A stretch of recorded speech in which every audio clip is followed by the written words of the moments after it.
जिला general secretary Pakistan peoples party Ghulam Shah लिगारी, जिला डिप्टी जनरल सेक्रेटरी हाजी अल नवाज चांडियो, तालका सदर सकन डॉक्टर बशीर अहमद जमाली ऐं संदन टीम सकन में बंदन जो दौरो करे दरिया जी चार जो जाइज़ो वठंदे अमले खां ब्रीफिंग पिणु वरिती।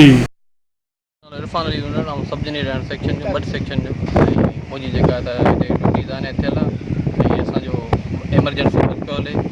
हीअ पहिरीं असांजो स्टड स्पर ठहियलु हो, स्टड मथे आहे 350 फुट, हीअ स्पर असांजो आहे।